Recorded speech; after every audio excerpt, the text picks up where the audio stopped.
नमस्कार दोस्तों, आप सभी का हमारे YouTube चैनल मैवरिक ऑटोमेशन में स्वागत है। जैसे कि हमने पिछली वीडियोस में देखा था कि काउंटर की क्या होते हैं, कितने तरीके के काउंटर्स होते हैं और उनको हम कैसे इस्तेमाल कर सकते हैं प्रोग्रामिंग में। आज के इस वीडियो में हम चेक करेंगे कि किस तरीके से हम जो कंपैरिजन इंस्ट्रक्शंस होते हैं पीएलसी में, उसको किस तरीके से इस्तेमाल कर सकते हैं अपने लॉजिक बनाने के लिए। बेसिक जो कंपैरिजन ब्लॉक्स हैं, जैसे नाम सजेस्ट कर रहा है कि ये किसी ना किसी चीज को कंपैरिजन करेगा, दैट मीन्स कंपेयर करेगा और उसके बिहाफ पे एक हमें आउटपुट जनरेट करके देगा। तो जो कंपैरिजन इंस्ट्रक्शंस होते हैं उसके अंदर दो वैल्यूज होंगी। अब पीएलसी की लैंग्वेज में हम इसे सोर्स ए एंड सोर्स भी बोलते हैं, या जनरल लैंग्वेज में हम इसे value one and value two या वेरिएबल और variable one and variable two कह सकते हैं। इन वैल्यूज या सोर्स ए और सोर्स बी की वैल्यूज जब भी हम कंपैरिजंस का इस्तेमाल करेंगे, कंपेयर होंगी वैल्यूज, तो उसके डिपेंड होके एक आउटपुट हमें मिलेगा। अब हम बात करते हैं कि सोर्स ए और सोर्स बी में हम क्या वैल्यूज रख सकते हैं। सोर्स ए के अंदर हम, जो कि हमारी वैल्यू वन है, उसमें आइदर हम टाइमर या काउंटर की एक्यूमुलेटर वैल्यू रख सकते हैं जो कि कंटिन्यूअसली चेंजेस होती हैं, या कोई फ्लोट या इंटीजर वैल्यू रख सकते हैं, या कोई सोर्स वैल्यू रख सकते हैं, या कोई फील्ड वैल्यू या एनालॉग वैल्यू भी हम रख सकते हैं कंपैरिजन करने के लिए। सोर्स बी जो है, जो कि हम वैल्यू टू या वेरिएबल टू जिसे बोलेंगे, उसके अंदर एक फिक्स्ड वैल्यू या सेट वैल्यू रहेगी, या ये कहें एक नोन वैल्यू रहेगी उसके अंदर। तो ये दो source A and source B या variable and variable one and variable two रहेंगे, जिसके कंपैरिजन होने की वजह से हमें आउटपुट मिलेगा। अब जो कंपैरिजंस हैं वो कितने तरीके के हो सकते हैं। मेनली जो कंपैरिजन ब्लॉक्स हैं वो 6 तरीके के ब्लॉक्स हैं। एक एक करके जानते हैं कि जो टाइप ऑफ कंपैरिजन ब्लॉक्स हैं। पहला है इक्वल ब्लॉक, दूसरा आता है लेस ब्लॉक, इसी तरीके से ग्रेटर ब्लॉक,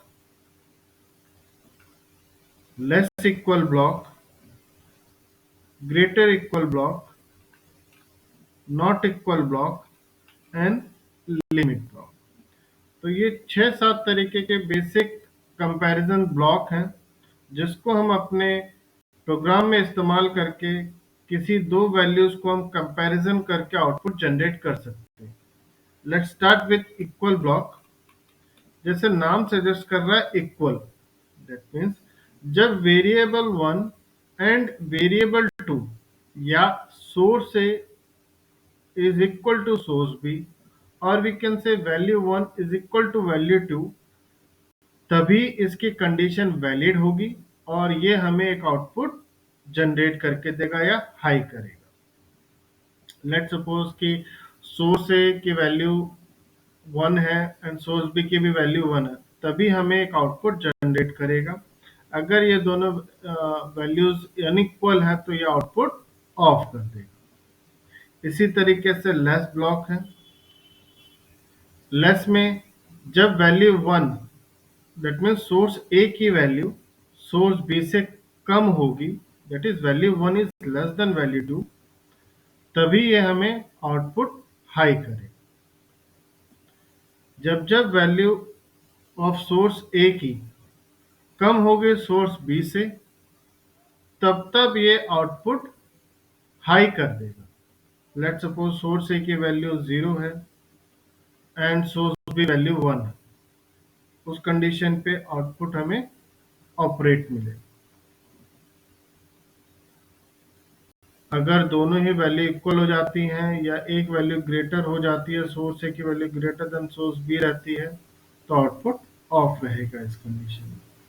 तो जो भी हम यहाँ पे कंपैरिजन ब्लॉक इस्तेमाल करेंगे, उसकी ऑन होने की कंडीशन हमारे सोर्स एक की वैल्यू पे, दैट इज वैल्यू 1 पे डिपेंड करती है, ना कि वैल्यू 2 पे। जो भी यहाँ पे रिजल्ट मिलेगा वो हमें सोर्स ए की वैल्यू के बिहाफ पे मिलेगा। जो भी हमारे कंपैरिजन ब्लॉक हैं वो सोर्स ए की वैल्यू पे काम करते हैं। जैसे कि ग्रेटर ब्लॉक है, ग्रेटर में सोर्स ए की वैल्यू जब ग्रेटर होगी सोर्स बी से, that is value 1 is greater than value 2, then हमें आउटपुट हाई मिलेगा। फॉर एग्जांपल, सोर्स ए की वैल्यू 4 है एंड सोर्स बी अगर 3 है, तभी हमें आउटपुट मिलेगा। लेकिन अगर सोर्स ए की वैल्यू 3 है एंड सोर्स बी 4 है, तो उस कंडीशन पे आउटपुट हमें नहीं मिलेगा। तो हर समय जो भी कंपैरिजन ब्लॉक होंगे वो हर समय सोर्स ए की कंडीशन को ध्यान में रख के एग्जीक्यूट होंगे। अगर सोर्स ए की वैल्यू सोर्स बी से जैसे इक्वल है, नॉट इक्वल है, ग्रेटर है, ये सारे जब हम ब्लॉक इस्तेमाल करेंगे तो सोर्स ए की वैल्यू के ऊपर डिपेंड होकर वो रिजल्ट हमें देंगे। इसी तरीके से लेस इक्वल है, लेस इक्वल में दो कंडीशंस काम करती हैं, लेस एंड इक्वल। यहाँ पे जब सोर्स ए की वैल्यू सोर्स बी से लेस हो या फिर इक्वल हो, दोनों ही कंडीशन पे हमें आउटपुट मिलेगा। ग्रेटर इक्वल ब्लॉक मीन्स जब सोर्स ए की वैल्यू ग्रेटर या इक्वल होगी सोर्स बी से, तभी हमें आउटपुट हाई मिलेगा। लेट्स सपोज कि वैल्यू हमारा जो सोर्स ए में 4 है एंड सोर्स बी में वैल्यू जो है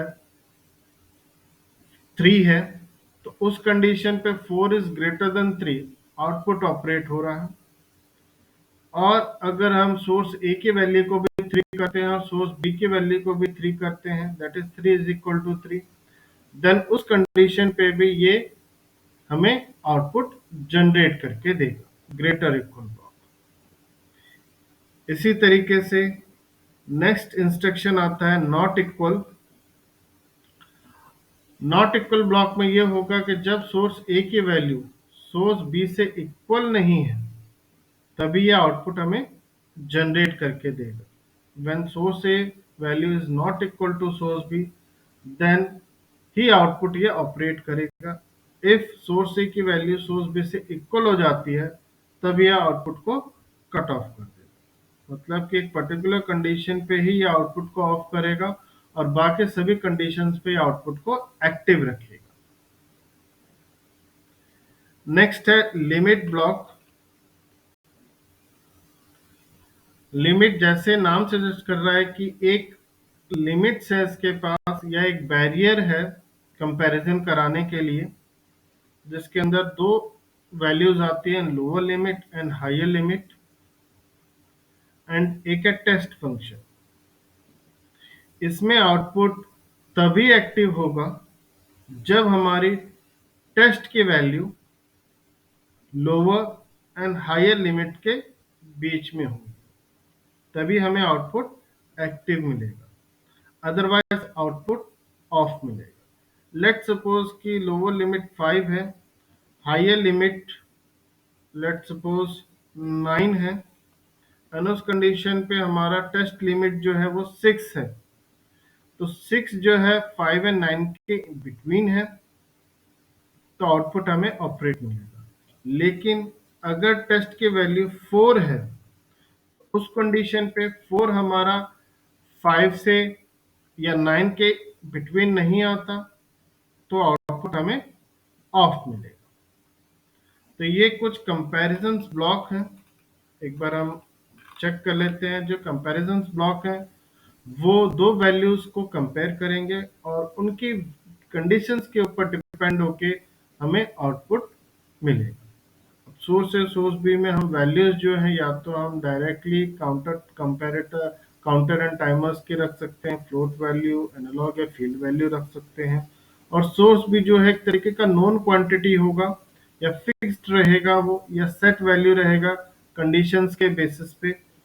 और अकॉर्डिंग टू एप्लीकेशन हमें 6 तरीके के कंपैरिजन ब्लॉक मिलते हैं कि किस कंडीशन पे कौन सा कंपैरिजन ब्लॉक हमें इस्तेमाल करना है, जिसमें equal, less, greater, less equal, greater equal and not equal and limit block है।